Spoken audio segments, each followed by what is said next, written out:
بسم اللہ الرحمن الرحیم۔ محترم ساتھیو، السلام علیکم۔ دوستو، نبی کریم صلی اللہ علیہ وآلہ وسلم کی آخری اور حتمی اولاد کون ہیں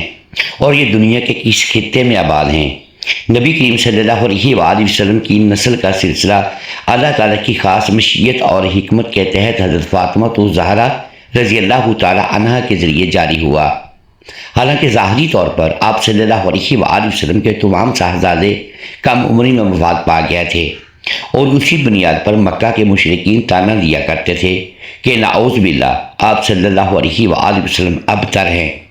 مگر اللہ تعالیٰ نے سورہ الکوثر نازل فرما کر واضح کر دیا کہ اصل میں آپ صلی اللہ علیہ وآلہ وسلم کے دشمن ہی بے نام و نشان رہیں گے، جبکہ آپ صلی اللہ علیہ وآلہ وسلم کو ایسی خیر کثیر عطا کی گئی ہے جو قیامت تک باقی رہے گی۔ چنانچہ حضرت خدیجہ رضی اللہ تعالیٰ عنہ سے نبی کریم صلی اللہ علیہ وآلہ وسلم کے صاحبزادے حضرت قاسم، حضرت عبداللہ، طیب و طاہر اور بعض روایت کے مطابق حضرت ابراہیم ہوئے، مگر سب کم سنی میں دنیا سے رخصت ہو گئے، جبکہ صاحبزادیوں میں حضرت زینب، حضرت رقیہ، حضرت ام کلثوم اور حضرت فاطمہ رضی اللہ تعالیٰ عنہا ہوئیں۔ ان میں سے حضرت زینب، حضرت رقیہ اور ام کلثوم رضی اللہ تعالیٰ عنہا کی اولاد یا تو باقی نہ رہی یا آگے نہ چل سکی۔ یوں اللہ تعالیٰ نے یہ مقدر فرمایا کہ نبی کریم صلی اللہ علیہ وآلہ وسلم کی نسبی نسل صرف حضرت فاطمہ الزہرا رضی اللہ تعالیٰ عنہا سے جاری ہو۔ حضرت فاطمہ رضی اللہ تعالیٰ عنہا کا نکاح حضرت علی بن ابی طالب رضی اللہ تعالیٰ عنہ سے ہوا، اور اس مبارک گھرانے سے دو عظیم ہستیاں حضرت امام حسن اور حضرت امام حسین رضی اللہ تعالیٰ عنہما پیدا ہوئیں۔ یہی وہ مقدس شخصیات ہیں جنہیں نبی کریم صلی اللہ علیہ وآلہ وسلم نے اپنی اولاد قرار دیا، اور جن کے بارے میں فرمایا کہ حسن اور حسین دنیا میں میرے دو پھول ہیں۔ بعد ازاں انہی دونوں کے ذریعے رسول اللہ صلی اللہ علیہ وآلہ وسلم کی نسل آگے بڑھی۔ حضرت امام حسن رضی اللہ تعالیٰ عنہ کی اولاد کو حسن سادات کہا جاتا ہے، جبکہ حضرت امام حسین رضی اللہ تعالیٰ عنہ کی اولاد حسینی سادات کہلاتی ہیں۔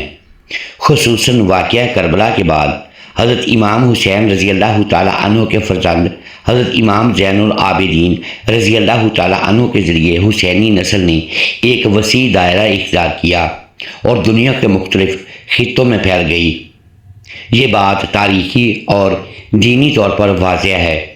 کہ حضرت محمد صلی اللہ علیہ وآلہ وسلم کی آخری حتمی اولاد کسی ایک فرد میں محدود نہیں،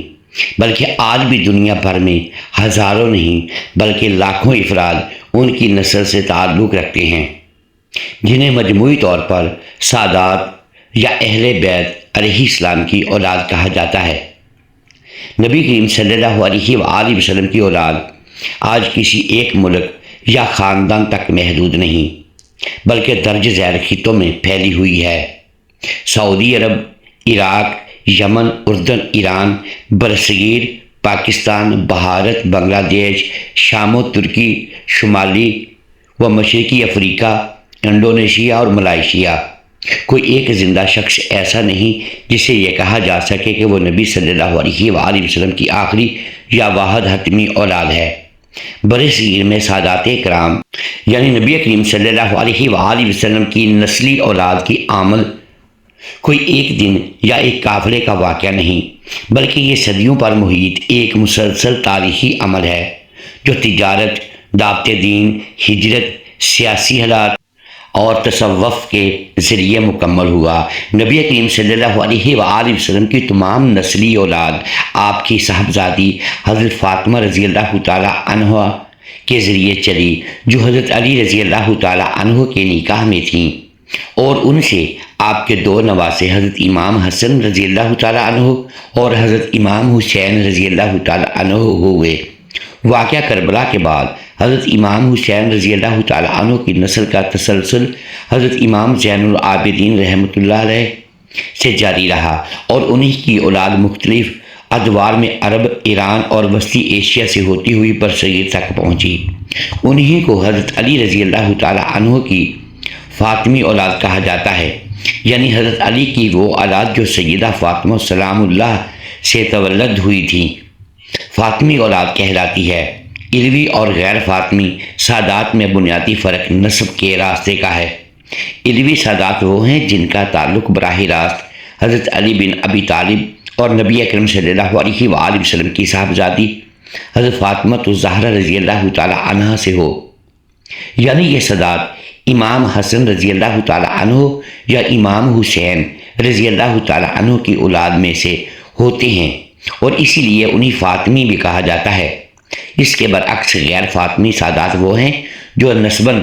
بنی ہاشم سے تو تعلق رکھتے ہیں لیکن حضرت فاطمہ رضی اللہ تعالی عنہ کے ذریعے نہیں، بلکہ نبی صلی اللہ علیہ وآلہ وسلم کے دیگر قریبی رشتہ داروں کی نسل سے ہوتے ہیں، جیسے حضرت عباس بن عبد المطلب کی اولاد عباسی سادات یا حضرت علی رضی اللہ تعالی عنہ کے دیگر بیٹوں مثلاً عقیل یا جعفر طیار کی نسل علوی سادات کو چونکہ براہ راست اہل بیت علیہ السلام یعنی فاطمہ رضی اللہ تعالی عنہ کی اولاد ہونے کا شرف حاصل ہے، اس لیے دینی و تاریخی اعتبار سے انہیں خاص مقام دیا جاتا ہے، جبکہ غیر فاطمی سادات بھی بنی ہاشم سے نسبت کی وجہ سے معزز سمجھے جاتے ہیں مگر انہیں فاطمی اہل بیت علیہ السلام میں شامل نہیں کیا جاتا۔ اسلام سے قبل بھی عرب تاجر سندھ اور مالابار کے ساحلی علاقوں میں آتے جاتے تھے مگر اسلام کے بعد انہی راستوں سے دعوت دین کا آغاز ہوا اور بعد سادات نے اموی و عباسی ادوار میں سیاسی دباؤ اور فتنوں سے بچنے کے لیے ہجرت اختیار کی اور سندھ و کیرالہ میں آباد ہوئے، جہاں انہوں نے مقامی آبادی سے روابط قائم کر کے اسلام کی بنیادیں مضبوط کیں۔ سن 92 ہجری میں محمد بن قاسم کے ذریعے سندھ میں اسلامی اقتدار قائم ہوا تو عرب علماء، قاضیوں اور مبلغین کے ساتھ ساتھ اہل بیت سے نسبت رکھنے والے خاندانوں کے لیے بھی یہاں امن اور آبادکاری کی راہیں ہموار ہوئیں، خصوصاً دیبل، منصورہ اور ملتان جیسے مراکز میں۔ عباسی دور میں جب بعض اوقات علوی سادات پر سختیاں بڑھیں تو بہت سے خاندان ایران، خراسان اور ماورا النہر کی طرف نکلے اور وہاں سے افغانستان کے راستے برصغیر پہنچے، جہاں انہوں نے علم، فقہ اور قضاء کے ساتھ ساتھ تزفف کو ذریعہ بنا کر معاشرے پر گہرا اثر ڈالا۔ بعد کے صدیوں میں سادات صوفیہ کی آمد نے برصغیر میں اسلام کے پھیلاؤ کو فیصلہ کن رخ دیا، چنانچہ حضرت سید علی حجویری رحمۃ اللہ علیہ لاہور میں، حضرت سید جلال الدین بخاری رحمۃ اللہ علیہ اچ شریف میں اور دیگر حسنی و حسینی سادات نے خانقاہی نظام قائم کر کے محبت، اخلاق اور خدمت خلق کے ذریعے لاکھوں لوگوں کے دلوں کو اسلام کی طرف مائل کیا۔ دہلی سلطنت اور پھر مغل دور میں سادات کو قضائے تدریس اور مذہبی قیادت کے مناسب ملے، بعض قاضی اور مفتی بنے، بعض حکمران کے مشیر رہے اور یوں ان کی آبادیاں لاہور، ملتان، اچ شریف، دہلی، لکھنؤ، بنگال اور دکن تک پھیل گئیں۔ اس طرح برصغیر میں سادات کی موجودگی کسی ایک دور یا ایک خاندان تک محدود نہیں رہی، بلکہ یہ ایک طویل تاریخی سفر ہے جس میں ہجرت، علم، تصوف اور دعوت دین کے ذریعے اہل بیت علیہ السلام کی اولاد نے نہ صرف یہاں سکونت اختیار کی بلکہ اسلام کے فروغ اور معاشرتی تشکیل میں مرکزی کردار ادا کیا، اور آج بھی برصغیر کے مختلف علاقوں میں ان کی نسلیں اسی تاریخی تسلسل کی گواہ ہیں۔ محترم ساتھیو،